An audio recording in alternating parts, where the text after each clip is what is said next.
Hello' everyone, আজিৰ ভিডিঅ'টোত আমি আলোচনা কৰিম কেনেদৰে অসমত আমি এটা NGO ৰেজিষ্টাৰ কৰিব পাৰোঁ। পোনপ্ৰথমে আমি আলোচনা কৰিম NGO কি। NGO হৈছে এটা নন গভৰ্ণমেণ্টেল অৰ্গেনাইজেশ্যন, যাক আমি NPO বুলিও ক'ব পাৰোঁ, অৰ্থাৎ নন প্ৰফিট অৰ্গেনাইজেশ্যন বুলিও ক'ব পাৰোঁ, যিয়ে বিভিন্ন দিশত স্বাধীনভাৱে ছ'চিয়েল ৱেলফেয়াৰৰ হকে কাম কৰে। চ' ফ্ৰেণ্ডছ, আমি যদি ছ'চিয়েল ৱেলফেয়াৰৰ হকে বিভিন্ন দিশত কাম কৰিব বিচাৰোঁ, তেতিয়া আমাক এটা NGOৰ অতিকৈ প্ৰয়োজন হ'ব। উদাহৰণ হিচাপে, যদি আমি এখন স্কুল নাইবা এখন জুনিয়ৰ কলেজ নাইবা এটা কম্পিউটাৰ ট্ৰেইনিং ইনষ্টিটিউট যদি আমি চলাব বিচাৰোঁ, তেতিয়া আমাক এখন এডুকেশ্যনেল ছ'চাইটিৰ প্ৰয়োজন হ'ব। চ' ফ্ৰেণ্ডছ, এতিয়া আমি আলোচনা কৰিম আমি কি ফৰ্মত NGO গঠন কৰিব পাৰোঁ।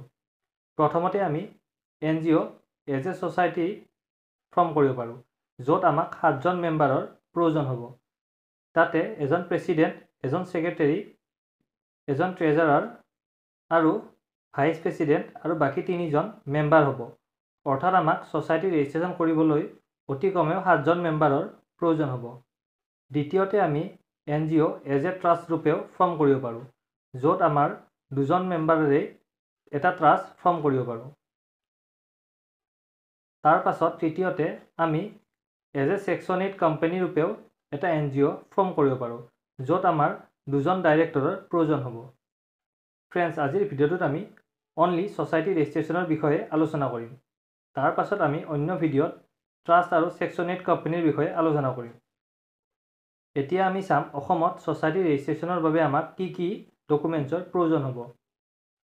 অসমত যদি আমি এটা NGO এজ এ ছ'চাইটি ৰূপে ৰেজিষ্টাৰ কৰিব বিচাৰোঁ, তেতিয়া আমাক প্ৰথমতে UBIN নাম্বাৰৰ প্ৰয়োজন হ'ব, অৰ্থাৎ ইউনিক বিজনেছ আইডেণ্টিফিকেশ্যন নাম্বাৰ এটাৰ প্ৰয়োজন হ'ব। তাৰ পাছত দ্বিতীয়তে আমাৰ ছ'চাইটিখনৰ বাবে এখন মেমৰেণ্ডাম প্ৰিপেয়াৰ কৰিব লাগিব, য'ত আমাৰ ছ'চাইটিখনৰ সকলো ৰুল ৰেগুলেশ্যন মেনশ্যন থাকিব। তৃতীয়তে আমাৰ ছ'চাইটিখন গঠন হোৱাৰ ৰিজলিউশ্যন কপিটোৰ প্ৰয়োজন হ'ব।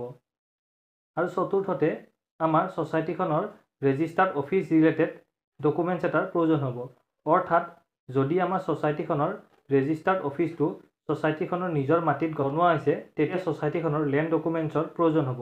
আৰু যদি ছ'চাইটিখনৰ ৰেজিষ্টাৰ্ড অফিচটো ৰেণ্ট হিচাপে চলাই থকা হৈছে, তেতিয়া আমাক এটা ৰেণ্ট এগ্ৰিমেণ্টৰ প্ৰয়োজন হ'ব আৰু লগতে লেণ্ড অ'নাৰজনৰ জমাবন্দী কপিৰ প্ৰয়োজন হ'ব।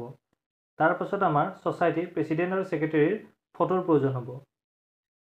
চ' ফ্ৰেণ্ডছ, ছ'চাইটি ৰেজিষ্ট্ৰেশ্যনৰ বাবে আমাক এইকেইটা ডকুমেণ্টছৰ প্ৰয়োজন হ'ব। এতিয়া আমি চাম অসমত ছ'চাইটি ৰেজিষ্ট্ৰেশ্যন কৰিবলৈ আমি কোনটো ৱেবছাইটত ভিজিট কৰিব লাগিব। অসমত আমি ছ'চাইটি ৰেজিষ্ট্ৰেশ্যন কৰিবলৈ www.eodb.assam.gov.in এই ৱেবছাইটটোত ভিজিট কৰিব লাগিব। এই ৱেবছাইটটোত ভিজিট কৰাৰ লগে লগে আমি এই ৱেবছাইটটোৰ হোম পেজটোত এনেকুৱা ধৰণৰ ইণ্টাৰফেচ দেখা পাম। এই ৱেবছাইটটোৰ ছাৰ্ভিচসমূহ এক্সেছ কৰিবলৈ আমি পোনপ্ৰথমে এই ৱেবছাইটটোত এটা একাউণ্ট ক্ৰিয়েট কৰি ল'ব লাগিব। একাউণ্ট ক্ৰিয়েট কৰিবলৈ আমি ওপৰৰ ৰেজিষ্টাৰ বটনত ক্লিক কৰি দিম। ৰেজিষ্টাৰ বটনত ক্লিক কৰাৰ লগে লগে তলত এখন সৰু ফৰ্ম খোল খাই যাব। এই ফৰ্মখনত আমি নিজৰ নাম, ইমেইল ID, মোবাইল নম্বৰ আৰু এটা পাছৱৰ্ড ক্ৰিয়েট কৰি ষ্টেটটো ছিলেক্ট কৰি কেপচাটো ফিল কৰি ছাবমিট বাটনত ক্লিক কৰিলে আমাৰ একাউণ্টটো ক্ৰিয়েট হৈ যাব। তাৰ পাছত আমি ইনভেষ্টাৰ লগইন অপশ্যনত ক্লিক কৰি দিয়াৰ লগে লগে আমাৰ লগইন ID আৰু পাছৱৰ্ড ফিল কৰা অপশ্যন এটা শ্ব' হৈ যাব। লগইন IDৰ ঠাইত আমি একাউণ্টটো ক্ৰিয়েট কৰোঁতে ইউজ কৰা মোবাইল নাম্বাৰটো নাইবা ইমেইল IDটো ফিল কৰিম আৰু পাছৱৰ্ডৰ ঠাইত আমি একাউণ্টটো ক্ৰিয়েট কৰোঁতে যিটো পাছৱৰ্ড দিছিলোঁ সেই পাছৱৰ্ডটো ফিল কৰিম। তাৰ পাছত তলত কেপচাটো ফিল কৰি পেলাই আমি লগইন বাটনত ক্লিক কৰিম। তাৰ পাছত আমি লেফ্ট ছাইডৰ এপ্লাই ফৰ ছাৰ্ভিচেছ অপশ্যনটোত ক্লিক কৰি দিয়াৰ লগে লগে ভিউ এভেইলেবল ছাৰ্ভিচেছ বুলি আৰু এটা অপশ্যন শ্ব' হৈ যাব। সেই অপশ্যনটোত ক্লিক কৰি দিয়াৰ লগে লগে আপোনালোকৰ স্ক্ৰীণত সকলোখিনি ছাৰ্ভিচ শ্ব' হৈ যাব। ফ্ৰেণ্ডছ, ইয়াৰ আগতেই মই কৈছিলোঁ যে ছ'চাইটি ৰেজিষ্ট্ৰেশ্যনৰ বাবে প্ৰথমতে আমাক UBIN নাম্বাৰৰ প্ৰয়োজন হ'ব, অৰ্থাৎ ইউনিক বিজনেছ আইডেণ্টিফিকেশ্যন নাম্বাৰৰ প্ৰয়োজন হ'ব। গতিকে UBIN নাম্বাৰ উলিয়াবলৈ আমি প্ৰথমতে ইয়াত কমন এপ্লিকেশ্যন ফৰ্ম বুলি এখন ফৰ্ম থাকিব, সেই ফৰ্মখন ফিল কৰিব লাগিব আৰু সেই ফৰ্মখন ফিল কৰাৰ পাছত আমি UBIN নাম্বাৰটো লাভ কৰিম। গতিকে আমি ছ'চাইটি ৰেজিষ্ট্ৰেশ্যনৰ পূৰ্বে ইয়াত কমন এপ্লিকেশ্যন ফৰ্মখন ফিল কৰিম। কমন এপ্লিকেশ্যন ফৰ্মখন ফিল কৰিবলৈ ৰাইট ছাইডৰ চাৰ্চ বাৰত আমি কমন বুলি টাইপ কৰি দিম। কমন বুলি টাইপ কৰি দিয়াৰ লগে লগে আপোনালোকৰ স্ক্ৰীনত কমন এপ্লিকেশ্যন ফৰ্ম বুলি এখন ফৰ্ম শ্ব' হৈ যাব। তাৰ পাছত আপোনালোকে সেই ফৰ্মখনত ক্লিক কৰি ফৰ্মখন খুলি ল'ব।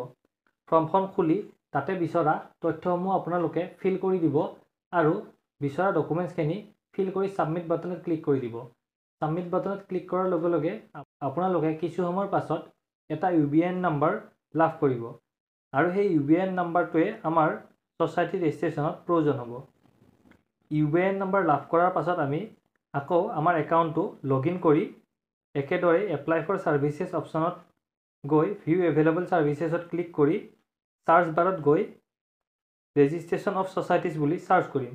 তাৰ পাছত আমাৰ স্ক্ৰীনত ৰেজিষ্ট্ৰেশ্যন অফ ছ'চাইটিজ বুলি এখন ফৰ্ম শ্ব' হৈ যাব।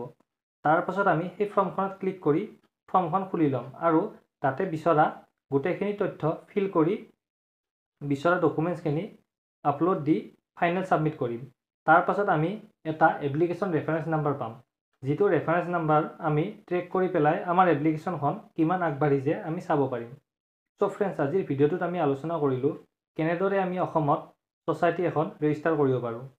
ফ্ৰেণ্ডছ, ইয়াৰ পিছৰ ভিডিঅ'ত মই কমন এপ্লিকেশ্যন ফৰ্মখন কেনেদৰে ফিল কৰিম আৰু লগতে ছ'চাইটি ৰেজিষ্ট্ৰেশ্যনৰ গোটেইখন ফৰ্ম কেনেদৰে ফিল কৰিম তাৰ বাবেও এটা সম্পূৰ্ণ ভিডিঅ' বনাম, য'ত আমি কমন এপ্লিকেশ্যন ফৰ্ম আৰু ছ'চাইটি ৰেজিষ্ট্ৰেশ্যনৰ ফৰ্মখনৰ তথ্যসমূহ কেনেদৰে ভৰাম আৰু লগতে তাতে বিচৰা ডকুমেণ্টছসমূহ কেনেদৰে আপলোড কৰি ফাইনেল ছাবমিট কৰিম তাৰ বিষয়ে আমি আলোচনা কৰিম।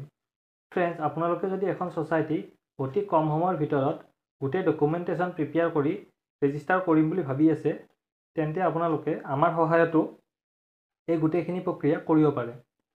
আমি অতি কম সময়ত আপোনালোকক সম্পূৰ্ণ ডকুমেণ্টেশ্যন কৰি আপোনালোকৰ UBIN জেনেৰেট কৰি আপোনালোকৰ ছ'চাইটি ৰেজিষ্ট্ৰেশ্যনৰ বাবে এপ্লাই কৰাই দিম। ডেছক্ৰিপশ্যনত আমাৰ যোগাযোগ নম্বৰ দিয়া হৈছে।